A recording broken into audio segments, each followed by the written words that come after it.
Welcome back to Learn PHP on Codecademy. We're in the PHP numbers section. This is using number variables. We can use number operators on variables that hold number values. Here we have tadpole age is assigned 7. Then we have lily age is assigned 6. Then we have age difference is assigned tadpole age minus lily age. If we echo age different, it will print out 1. Let's look at another example of performing operations with number variables. Here we have favorite num is assigned 12. We then have echo favorite num plus 1 that print 23. If we echo favorite num, that will still print 22. In the code above, we created the variable favorite num, then we used echo to print the value plus 1. Note that we didn't reassign the value of the favorite num variable, so it still had the value 22 when we printed it on the last line.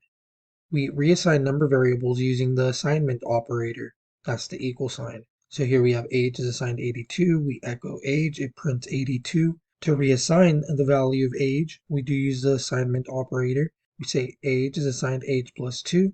If we echo age, it will now be 84. So let's do some addition and subtraction with variables. 1. Can you help? I'm trying to figure out how much more I spent last month than this month. Last month I spent 1187 with 23 cents, and this month I spent 1089 with 98 cents. Create the variable last month and this month and assign them to the corresponding numeric values. Let's do that here. Run that.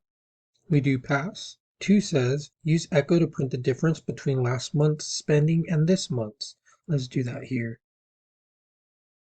Run it. We do get our total.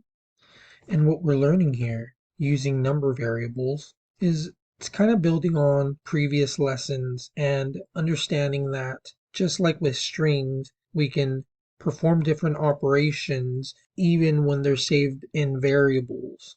Numbers is the same thing. We know variables hold or store a value which we can later access. Here we see the same thing. Last month represents a value. This month represents a value.